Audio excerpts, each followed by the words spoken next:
The morning sun cast long shadows across the cobblestone courtyard of Westminster Palace as Captain Marcus Whitfield adjusted his ceremonial sword for the third time. The 34-year-old veteran of the Royal Guard had served the crown for 12 years, but something felt different about this particular Tuesday in September. The air carried an unusual tension that made his weathered hands grip his weapon tighter than normal. Whitfield had earned his position through years of dedicated service, starting as a young recruit fresh from military academy. His dark eyes, hardened by countless hours of training and discipline, scanned the familiar surroundings with practiced precision. The stone walls of the ancient palace seemed to whisper secrets of centuries past, but today they felt more like barriers, holding back an unseen threat. 3 other guards stood at their designated positions around the courtyard's perimeter. Sergeant James Morrison, a stocky man with graying temples, had been Whitfield's closest friend since their early days together. His usual morning jokes were absent today, replaced by a grim silence that spoke volumes. Lieutenant Sarah Chen, the newest addition to their unit, kept checking her radio with nervous energy. Her training had been exemplary, but real-world experience was an entirely different beast. The 4th member of their team, Corporal David Reynolds, positioned himself near the main entrance gate. His military background in Afghanistan had taught him to trust his instincts, and those instincts were screaming warnings that morning.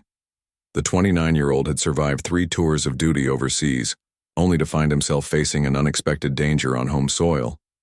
Across the street, hidden behind the tinted windows of a stolen delivery van, Viktor Kozlov checked his rifle's scope for the final time. The 42-year-old former military sniper had spent weeks planning this moment, studying the guards' routines and timing their movements down to the second. His cold blue eyes showed no emotion as he calculated wind speed and distance. For him, this was just another mission, another target to eliminate. Kozlov's background remained shrouded in mystery to most intelligence agencies. Born in Eastern Europe, he had served in various conflicts before becoming a gun for hire. His reputation among criminal organizations was legendary: no target too difficult, no security too tight. The scar running from his left temple to his jawline told stories of close calls and narrow escapes from previous assignments. The contract on Captain Whitfield had come through anonymous channels, as they always did. A briefcase containing half the agreed payment and detailed surveillance photos had been left in a predetermined location. The remaining payment would arrive upon confirmation of the target's elimination. Kozlov never asked questions about his client's motivations. Money was the only language he understood. Inside the palace, Queen Elizabeth II was scheduled to make a brief appearance in the courtyard at precisely 11 o'clock. The event was meant to be a simple ceremonial inspection of the guard, lasting no more than 15 minutes. Security protocols had been reviewed multiple times, but the threat assessment had categorized this as a low-risk engagement. No one suspected that death was lurking just beyond the palace walls. Detective Inspector Rachel Thompson of Scotland Yard's Counter-Terrorism Unit had been tracking unusual activity in the area for the past month. Intelligence reports suggested increased chatter about potential threats to the royal family, but concrete evidence remained elusive. Her team had been working around the clock, following leads that seemed to vanish like smoke whenever they got close to something substantial. Thompson's experience with international assassins had taught her to recognize patterns. The recent theft of military-grade weapons from an army depot, combined with reports of a mysterious foreign operative in London, had raised red flags throughout the security community. However, connecting these scattered pieces of information to form a clear picture of the threat had proven nearly impossible. The morning briefing at Scotland Yard had been tense. Commissioner Bradley Hamilton expressed concerns about the security arrangements, but changing protocols at the last minute would send the wrong message to the public. The royal family's visibility was important for national morale, especially during times of political uncertainty. The decision was made to proceed with the planned ceremony, while maintaining heightened awareness among all security personnel. Captain Whitfield received his final instructions from the duty officer at 10:30. The ceremony would follow standard protocol, with guards maintaining their positions throughout the Queen's brief visit. Radio silence would be observed unless emergency situations arose. Each guard carried encrypted communication devices that could instantly alert the entire security network if threats were detected. As the clock tower chimed 11 times, Queen Elizabeth II emerged from the palace's main entrance, accompanied by her usual retinue of advisors and ladies-in-waiting. Her purple coat stood out against the gray stone backdrop, making her an easily identifiable figure even from a distance. The Queen's graceful movement and warm smile toward the assembled guards reflected decades of similar ceremonies, each one executed with perfect precision. Kozlov's finger moved to his rifle's trigger as he watched through the scope.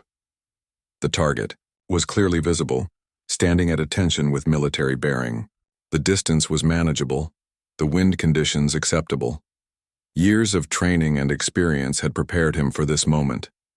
His breathing slowed to a controlled rhythm as he prepared to take the shot that would change everything. In the courtyard, Captain Whitfield felt a sudden chill despite the warming morning sun. His instincts, sharpened by years of military service, detected something amiss in the familiar surroundings. A flash of reflected light from across the street caught his peripheral vision. His training kicked in immediately, muscle memory from countless drills and exercises taking control of his actions. The peaceful morning was about to transform into a scene of chaos and violence that would be remembered for years to come. None of the participants, neither the hunter nor the hunted, could have predicted how the next few seconds would unfold, forever altering their lives and the course of history. Captain Whitfield's eyes locked onto the suspicious glint of metal across the street. Time seemed to slow as his military training kicked into overdrive. Without hesitation, he broke protocol and stepped forward, positioning himself directly between Queen Elizabeth II and the potential threat. His sudden movement caught the attention of Sergeant Morrison, who immediately understood the unspoken warning his friend was sending. Victor Kozlov's finger tightened on the trigger just as his target moved unexpectedly. The carefully planned shot that should have been clean and precise was now compromised. Through his scope, he could see the Royal Guard captain had somehow detected his presence. Years of assassination experience told him that hesitation meant failure, but rushing the shot could result in missing entirely. The Queen continued her ceremonial inspection, unaware of the deadly game unfolding around her. Her security detail had been briefed about potential threats, but the morning had proceeded so normally that most guards had settled into routine vigilance rather than high alert status. Lady Margaret Thornbury, the Queen's private secretary, walked closely behind, reviewing the schedule for the remainder of the day. Detective Inspector Thompson's radio crackled with routine traffic from various units across London. Her instincts were telling her something significant was about to happen, but pinpointing the exact nature of the threat remained impossible.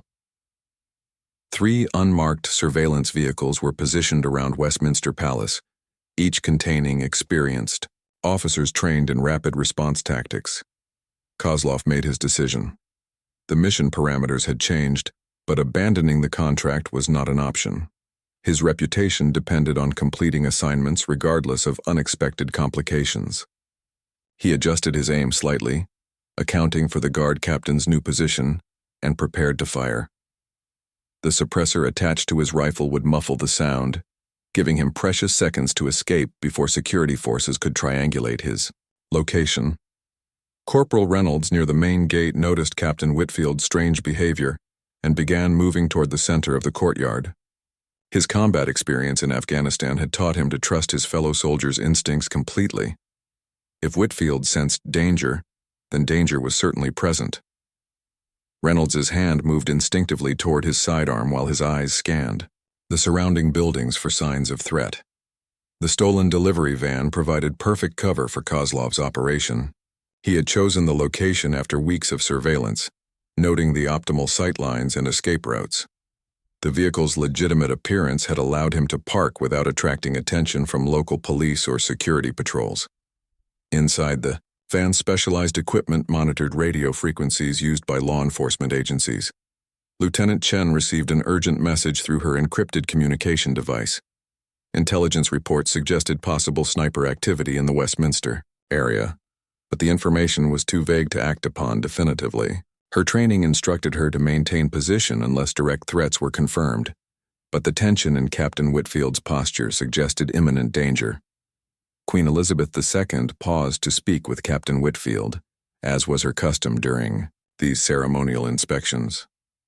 Her genuine interest in the welfare of her guards had always impressed the men and women who served her. She asked about his family and recent training exercises, completely unaware that her life hung in the balance. With each passing second, Kozlov's crosshairs settled on his target once more. The conversation between the Queen and the guard captain provided a momentary period of stability, reducing the risk of another sudden movement spoiling his shot. His breathing became perfectly controlled, the way his military instructors had taught him decades earlier. Professional assassins understood that success depended on patience and precision in equal measure. Detective Inspector Thompson made a crucial decision based on her accumulated intelligence and intuitive assessment of the morning's events. She ordered all surveillance units to move closer to Westminster Palace and prepare for immediate action. Her years of experience hunting dangerous criminals had taught her to trust her instincts, even when concrete evidence was lacking. Captain Whitfield caught sight of the van's position and noticed something that others had missed. The vehicle had been parked in the same location for over an hour, but no delivery person had emerged to make any deliveries.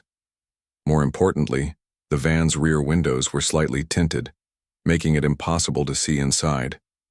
His military mind began calculating angles and distances, realizing the vehicle provided a perfect sniper's nest. The morning breeze shifted direction, carrying with it the faint smell of gun oil and metal.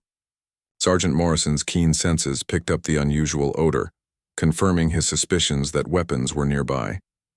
His hand moved slowly toward his radio, preparing to alert the entire security network about the potential threat they were facing. Kozlov's scope showed the guard captain looking directly toward his position. The professional assassin realized his cover might be compromised, forcing him to act immediately or risk losing the opportunity entirely. His target was still visible, though, partially obscured by the Queen's position. The shot would be challenging but not impossible for someone with his skills and experience.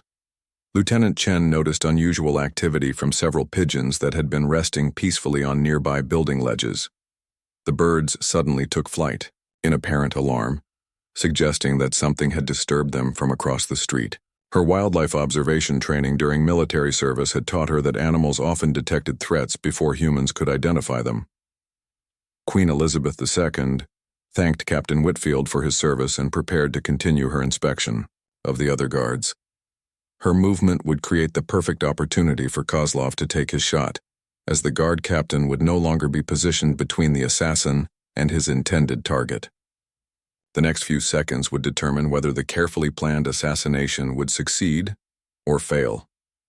Detective Inspector Thompson's surveillance team reported unusual electromagnetic activity consistent with sophisticated communication equipment operating in the Westminster area. The signals suggested that someone was monitoring law enforcement frequencies, a common tactic used by professional criminals to avoid detection during illegal operations.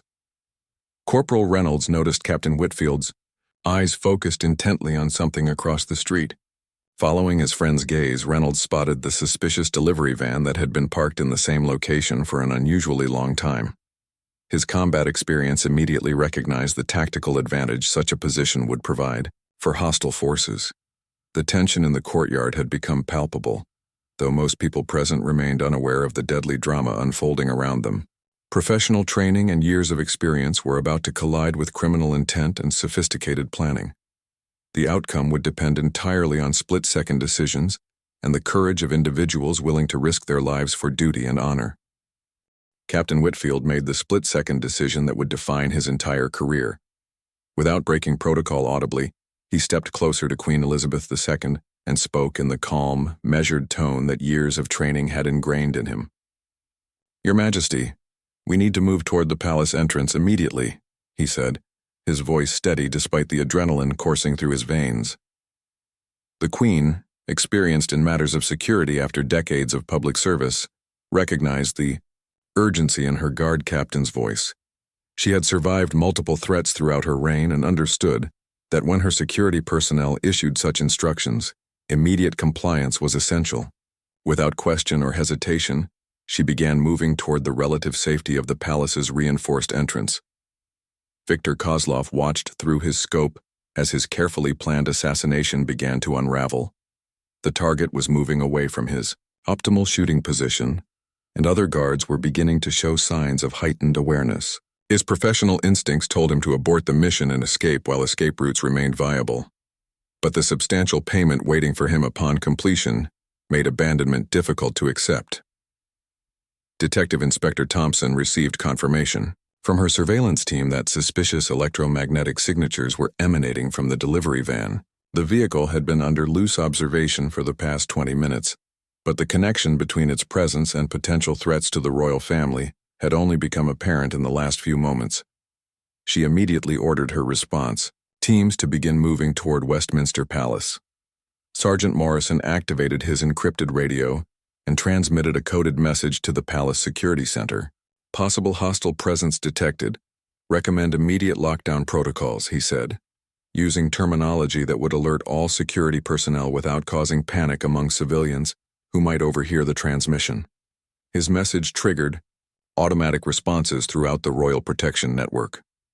The Queen's private secretary, Lady Margaret Thornberry, noticed the sudden change in atmosphere among the guards, but continued following her employer toward the palace entrance. Her years of service had taught her to trust the judgment of security professionals completely, even when the nature of threats remained unclear to her. She discreetly signaled other members of the royal entourage to maintain close formation. Kozlov realized that his window of opportunity was rapidly closing. The target was moving toward cover. Other guards were becoming alert to danger, and his position might soon be compromised by law enforcement response. He made the decision to take a difficult shot rather than return empty-handed to his criminal employers. His rifle's crosshairs tracked the moving figures in the courtyard below. Lieutenant Chen spotted movement in the upper floors of buildings surrounding the palace courtyard. Through her binoculars, she could see curtains shifting and windows opening, slightly, suggesting that residents were becoming aware of unusual activity in their normally quiet neighborhood. Her training had taught her to monitor civilian behavior for signs of impending violence. Captain Whitfield's peripheral vision caught the subtle movement of a rifle barrel protruding slightly from the delivery van's rear window. The metallic glint that had first alerted him to danger was now confirmed as a weapon aimed directly at the royal party. His military experience calculated the trajectory and realized that Queen Elizabeth II remained in the assassin's line of fire despite their movement toward safety. Detective Thompson's command vehicle arrived at the outer perimeter of Westminster Palace, just as palace security was implementing lockdown procedures. Her experienced team had responded to similar threats in the past, but the combination of a professional assassin and the Queen's presence created an exceptionally dangerous situation. She ordered immediate coordination with palace security forces. Corporal Reynolds positioned himself to provide additional cover for the Queen's movement toward the palace entrance. His Afghanistan combat experience had taught him to anticipate enemy actions and respond before threats could materialize into actual violence. The delivery van's suspicious positioning triggered memories of similar tactical situations he had encountered overseas. Queen Elizabeth II maintained her composure despite the obvious tension among her security detail. Her long experience with potential threats had taught her that remaining calm was essential for her own safety and the effectiveness of her protection team. She continued moving steadily toward the palace entrance without showing any outward signs of concern or fear. Kozlov's finger moved to his rifle's trigger as he prepared to fire. The shot would be more challenging than originally planned, but his extensive training and experience provided confidence that he could still complete the mission successfully. The suppressor attached to his weapon would muffle the sound temporarily, giving him crucial seconds to escape before security forces could locate his position. The Palace Security Center received Sergeant Morrison's alert and immediately activated emergency protocols. Armed response teams began deploying from concealed positions throughout the building, while communication specialists established contact with Scotland Yard's counter-terrorism unit. The ancient palace's modern security systems came alive with activity as multiple agencies coordinated their response. Lieutenant Chen noticed that several civilian vehicles in the area had suddenly changed their normal patterns of movement. Cars that had been parked legally along nearby streets were now leaving quickly, while pedestrians who had been walking normally were either hurrying away from the area or stopping to stare at the unusual activity around the palace. Captain Whitfield realized that conventional protective measures would not be sufficient against a professional sniper operating from the delivery van's position. His military training suggested that the most effective response would be to create immediate disruption of the assassin's planned attack, even if such action put his own life at serious risk. Detective Inspector Thompson established radio contact with palace security and confirmed that her teams were prepared to provide immediate tactical support. Her surveillance specialists had identified the delivery van as the most likely source of the threat, and armed response units were moving into position to neutralize any hostile activity from that location. The morning sun created shifting patterns of light and shadow across the courtyard, making precise targeting more difficult for any sniper attempting to track moving subjects. Captain Whitfield noticed this natural advantage and began adjusting the royal party's movement to take maximum advantage of the environmental conditions that might help protect them. Kozlov's scope showed his target moving in an unpredictable pattern that suggested professional counter-sniper awareness. The guard captain's behavior indicated military training specifically designed to defeat assassination attempts.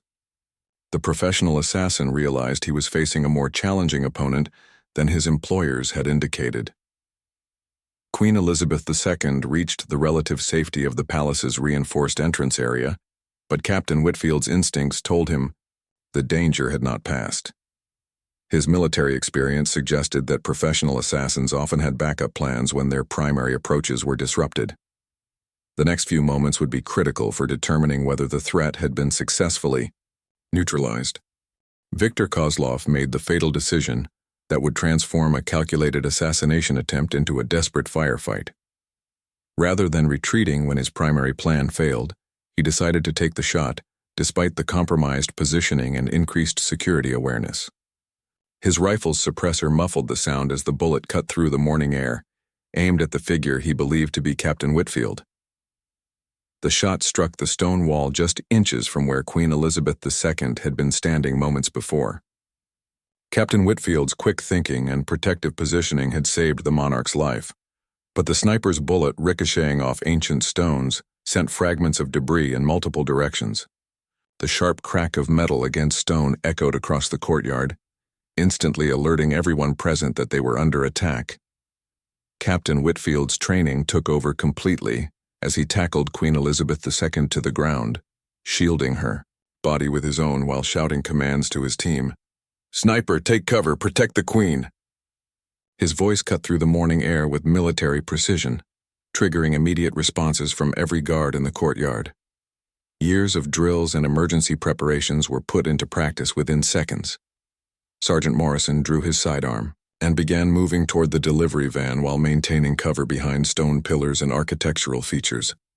His experience told him that engaging the sniper from this distance would be challenging, but providing suppressive fire might prevent additional shots from being taken at the royal party. His radio crackled with urgent messages as palace security responded to the crisis. Detective Inspector Thompson's surveillance team immediately triangulated the shot's origin and confirmed that the delivery van was indeed the source of hostile fire. She ordered all available units to converge on the vehicle while coordinating with palace security to ensure that response efforts did not interfere with each other. Her years of counterterrorism experience proved invaluable in organizing the multi-agency response.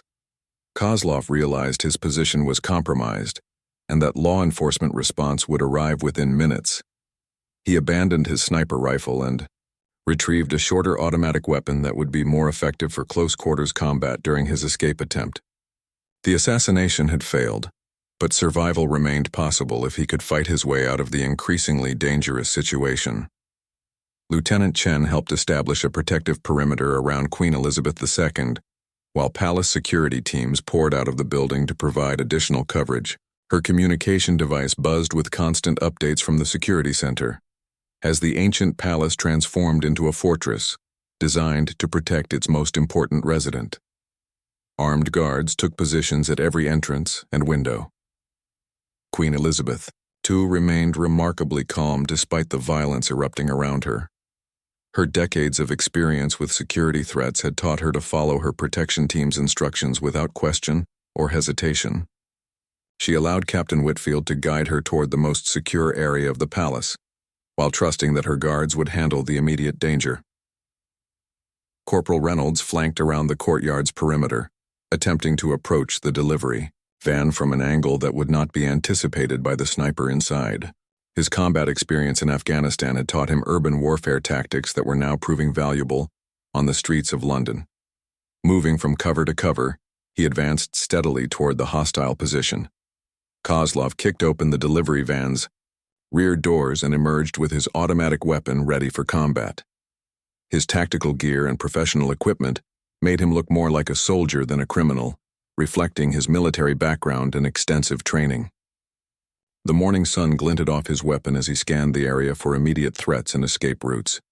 Detective Thompson's armed response unit arrived at the scene just as the confrontation was escalating.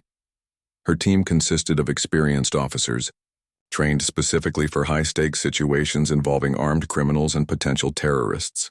They quickly established a command post and began coordinating with palace security to ensure that all response efforts worked together effectively. The first exchange of gunfire erupted when Sergeant Morrison attempted to engage the armed assassin from his position near the courtyard's stone pillars. His service pistol was no match for Kozlov's military-grade automatic weapon, but the sergeant's courage and determination forced the assassin to take cover and disrupted his planned escape. Bullets ricocheted off stone walls that had witnessed centuries of history. Captain Whitfield remained focused entirely on protecting Queen Elizabeth II, but his tactical awareness allowed him to coordinate defensive efforts even while serving as a human shield.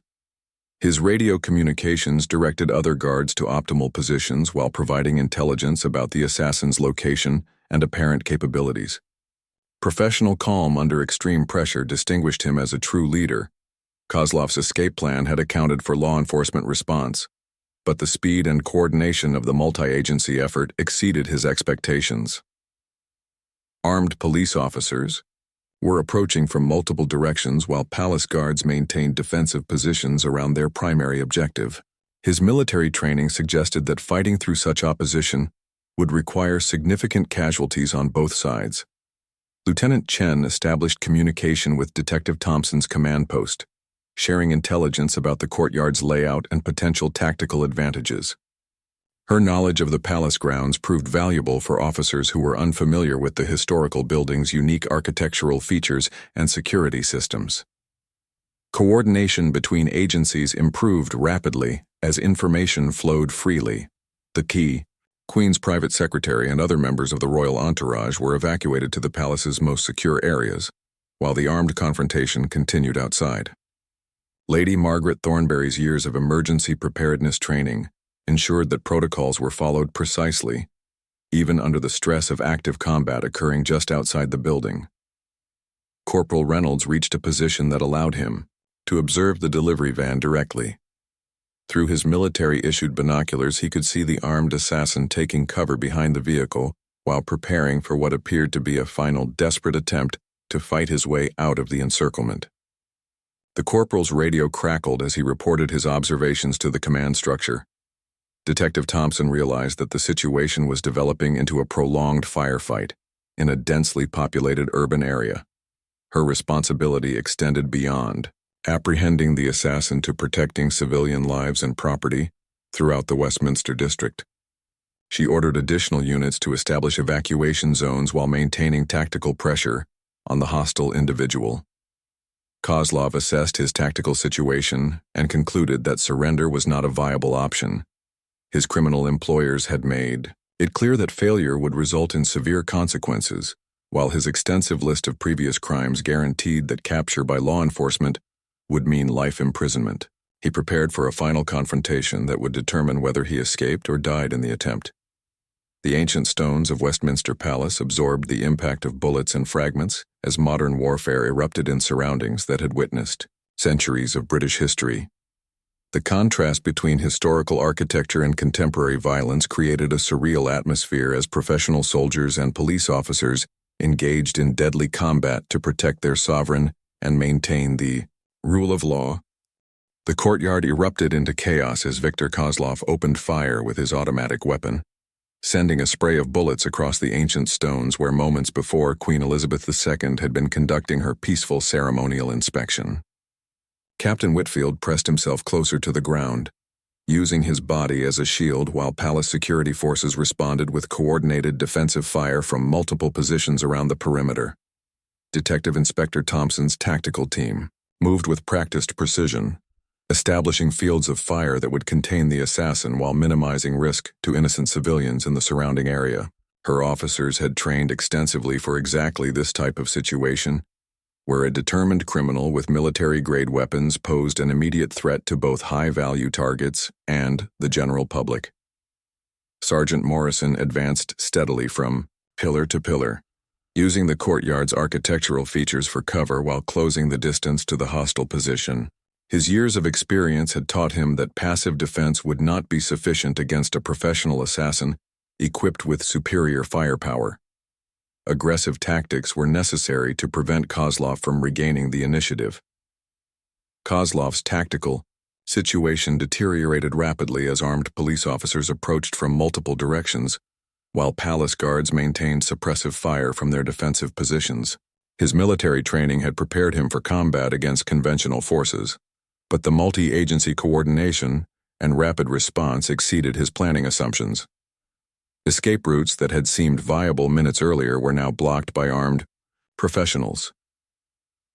Lieutenant Chen coordinated communications between Palace Security and Scotland Yard's response teams, ensuring that friendly fire incidents were avoided while maintaining tactical pressure on the assassin. Her technical expertise with radio systems and encryption protocols proved invaluable as multiple agencies worked together under extreme stress and time pressure. Captain Whitfield helped Queen Elizabeth II reach the palace's most secure interior, areas where reinforced walls and multiple layers of protection would keep her safe until the immediate threat could be neutralized. Despite the violence occurring just outside, the Queen maintained her characteristic composure and thanked her guards for their professional dedication under dangerous circumstances. Corporal Reynolds flanked around the delivery van's position, using his Afghanistan combat experience to approach the hostile location from an unexpected angle. His movement was careful and deliberate, taking advantage of every available piece of cover while monitoring the assassin's position through his military-issued optical equipment. The urban warfare skills he had hoped never to use in London were now essential for protecting innocent lives. The first civilian casualties occurred when Kozlov's wild automatic fire shattered windows in nearby buildings, sending glass fragments into apartments where residents were attempting to take shelter from the unexpected violence. Emergency medical services were immediately dispatched to treat the wounded, while police established wider evacuation perimeters around the combat zone. Detective Thompson made the difficult decision to authorize the use of lethal force against the armed assassin. Her experience with similar situations had taught her that professional killers rarely surrendered when faced with certain capture, and Kozlov's continued firing demonstrated his intention to fight to the death rather than face justice for his crimes. Kozlov's ammunition supply was not unlimited, and his tactical awareness told him that prolonged engagement would inevitably result in his death or capture. He made the desperate decision to attempt a fighting withdrawal toward prepared escape routes, even though such movement would expose him to concentrated fire from multiple law enforcement positions. Palace security activated additional protective measures that transformed the ancient building into a modern fortress. Blast doors sealed critical areas while armed guards took positions at every entrance and window. The centuries-old structure had been carefully updated with contemporary security systems that were now proving their worth under actual combat conditions. Sergeant Morrison's advancing movement brought him within effective range of the assassin's position. His service weapon was no match for Kozlov's automatic rifle, but careful marksmanship and tactical positioning allowed him to place accurate shots that forced the assassin to take cover and disrupted his planned movements. The sergeant's courage, under fire, epitomized the dedication of the Royal Guard.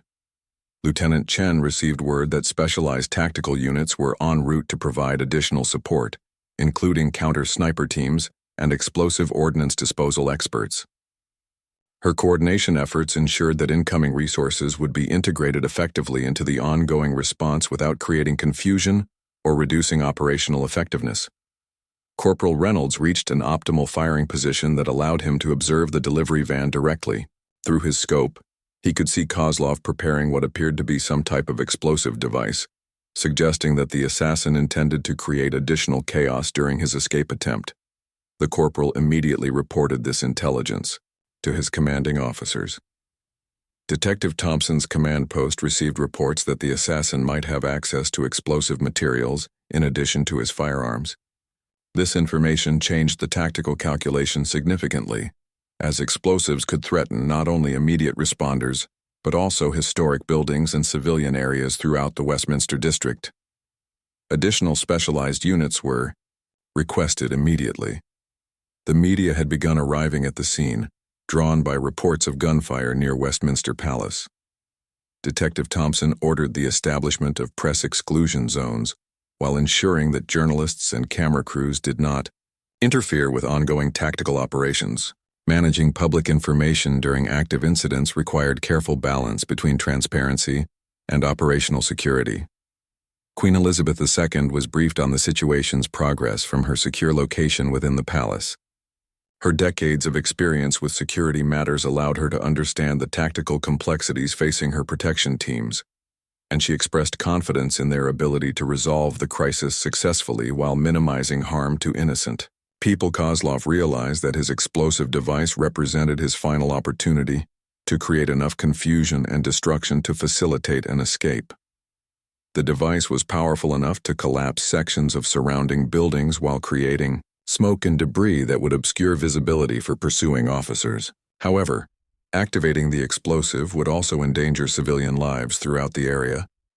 Captain Whitfield maintained constant communication with his team members while ensuring that all protective protocols around Queen Elizabeth II remained fully implemented.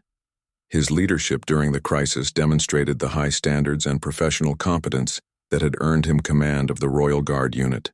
Under extreme pressure, his training and experience proved invaluable.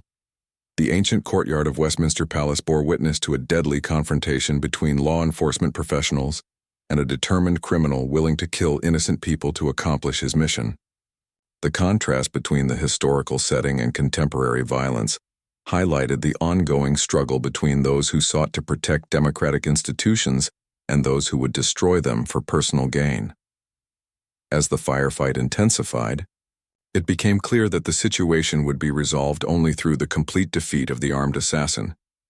Viktor Kozlov's professional skills and military equipment made him a formidable opponent, but the coordinated response of multiple agencies and the courage of individual officers were gradually gaining tactical advantage in the deadly urban combat. The final confrontation reached its climax when Viktor Kozlov made his last desperate gambit, activating the explosive device he had prepared as his ultimate escape mechanism. The blast tore through the delivery van and sent debris flying across the courtyard, creating a massive cloud of smoke and dust that temporarily obscured visibility for all the law enforcement officers closing in on his position. Corporal Reynolds, who had been advancing steadily on the assassin's flank, was thrown backward by the explosion's concussive force. His military training had prepared him for combat in explosive environments, but the blast's intensity in the confined urban space exceeded anything he had experienced during his tours in Afghanistan. Despite being stunned and partially deafened, he maintained his grip on his weapon and continued advancing toward the hostile position. Detective Inspector Thompson's tactical command was momentarily disrupted as communication systems were overloaded by the explosion's electromagnetic pulse effect. Her years of experience managing crisis situations proved invaluable as she quickly re-established contact with her scattered teams and coordinated their response to this new development. The explosion had created both opportunities and dangers for the law enforcement response. Through the smoke and debris, Captain Whitfield could see that Kozlov was attempting to use the chaos as cover for his escape. The professional assassin moved with practiced efficiency, utilizing the destruction he had created to mask his movements while heading toward what appeared to be a predetermined extraction point. Whitfield's protective instincts told him that the threat to Queen Elizabeth II would not end until Kozlov was captured or eliminated. Sergeant Morrison, despite being partially blinded by dust and smoke, continued his methodical advance toward the explosion site. His decades of military experience had taught him that determined enemies often use diversionary tactics to create escape opportunities. His steady nerves and professional discipline kept him focused on his mission, even as debris continued falling. Around his position, the explosion's aftermath revealed the extent of Kozlov's preparation and planning. Hidden throughout the delivery van were additional weapons, communication equipment, and supplies that suggested this had been intended as a major terrorist operation rather than a simple assassination attempt. Intelligence officers would later determine that the attack was part of a larger conspiracy, targeting multiple members of the royal family. Lieutenant Chen coordinated the medical response as injured civilians and security personnel were evacuated from the immediate combat zone. Her training in emergency medical procedures proved valuable, as she organized triage efforts while maintaining communication with the tactical teams still pursuing the armed assassin. The explosion had created numerous casualties requiring immediate attention. Detective Thompson received confirmation that specialized counter-terrorism units were arriving to provide additional support for the ongoing pursuit. Her decision to treat this as a major incident rather than an isolated assassination attempt was proving correct, as the scope and sophistication of the attack became apparent through the evidence scattered by the explosion. Kozlov's escape route led him through the narrow streets surrounding Westminster Palace, areas he had studied extensively during his weeks of preparation. However, the explosion had attracted attention from additional law enforcement units throughout London, creating an ever-tightening net around his position. His professional training told him that successful escape was becoming increasingly unlikely. With each passing minute, Captain Whitfield made the crucial decision to leave Queen Elizabeth II in the care of palace security, while joining the pursuit of the armed assassin. His military experience and intimate knowledge of the Westminster area made him a valuable asset in tracking down Kozlov before the professional killer could disappear into London's urban landscape or launch additional attacks against other targets. The smoke began clearing from the courtyard, revealing the full extent of the destruction caused by Kozlov's explosive device. Ancient stone walls bore fresh scars from shrapnel and debris, while shattered glass covered the ground where tourists had been walking peacefully just minutes before. The contrast between the historical setting and modern violence created a scene that would be remembered for generations. Sergeant Morrison spotted movement in the shadows of a nearby alleyway and immediately radioed the location to other pursuing officers. His years of combat experience had taught him to recognize the subtle signs that distinguished deliberate movement from random civilian activity. The figure he observed was moving with the tactical awareness of someone trained in urban warfare and evasion techniques. Detective Thompson's command center received intelligence that additional explosive devices might be hidden throughout the Westminster area. This information transformed the incident from a failed assassination attempt into a potential major terrorist attack requiring citywide response. She immediately ordered explosive ordnance disposal teams to begin systematic searches of the surrounding district. Kozlov realized that his original extraction plan was no longer viable due to the massive law enforcement response his attack had triggered. His backup escape routes were also likely compromised, forcing him to rely on improvised tactics in his extensive urban warfare training.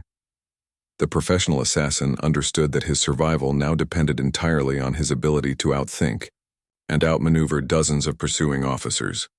Lieutenant Chen established a field command post in the palace courtyard, coordinating between the ongoing pursuit and the continuing security efforts around Queen Elizabeth II.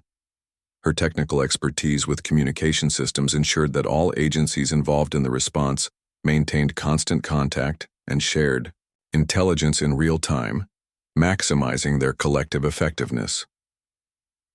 The pursuit moved through the historic streets of Westminster as Kozlov attempted to reach the Thames River, where intelligence reports suggested he had prepared additional escape resources. However, Detective Thompson's foresight in establishing wide perimeter controls meant that river access points were already being monitored by armed police units equipped with boats and helicopters. Captain Whitfield's tracking skills, honed through years of military service and urban combat training, allowed him to anticipate Kozlov's likely movements and position himself along probable escape routes. The deadly game of hunter and hunted moved through streets that had witnessed centuries of British history, adding another dramatic chapter to Westminster's long story. Corporal Reynolds, despite his injuries from the explosion, refused medical treatment and continued participating in the pursuit. His Afghanistan combat experience had taught him that wounded comrades who continued fighting often made the difference between mission success and failure. His determination exemplified the dedication of the Royal Guard to protecting their sovereign, regardless of personal cost. The final confrontation occurred in a narrow alley behind Westminster Abbey, where Kozlov found himself trapped between advancing police units and the ancient church walls. Detective Thompson's tactical coordination had successfully channeled the assassin into a position where escape was impossible, and civilian casualties would be minimized during the final engagement. Kozlov made his last stand with characteristic professionalism, using his remaining ammunition and tactical position to maximum advantage while knowing that survival was no longer possible. His military training had prepared him for such situations, and he faced the inevitable outcome with the same cold calculation he had brought to his assassination mission. Captain Whitfield approached the final position with extreme caution, knowing that desperate criminals were often most dangerous when facing certain capture. His protective instincts remained focused on ensuring that Kozlov could not harm additional innocent people, even if it meant placing his own life at risk during the final confrontation. The exchange of gunfire that ended Viktor Kozlov's criminal career lasted only seconds, but those moments represented the culmination of weeks of planning, professional dedication, and personal courage on both sides of the conflict. Detective Thompson's tactical coordination, combined with the bravery of individual officers, had successfully prevented a major terrorist attack against the British Crown. Queen Elizabeth II was informed that the immediate threat had been neutralized and that normal security protocols could be resumed. Her first concern was for the welfare of her guards and the civilians who had been injured during the attack. Her gracious response to the crisis exemplified the dignity and strength that had characterized her long reign. The investigation that followed revealed the full scope of the conspiracy, leading to arrests of additional conspirators throughout Europe and the disruption of a major international criminal organization. The courage and professionalism displayed by Captain Whitfield, Sergeant Morrison, Lieutenant Chen, Corporal Reynolds, and Detective Thompson had prevented what could have been a catastrophic attack on British democratic institutions. The ancient stones of Westminster Palace returned to their peaceful vigil over British history, bearing new scars that would remind future generations of the price of freedom and the dedication of those who served to protect it. The morning that had begun with routine ceremony had ended with extraordinary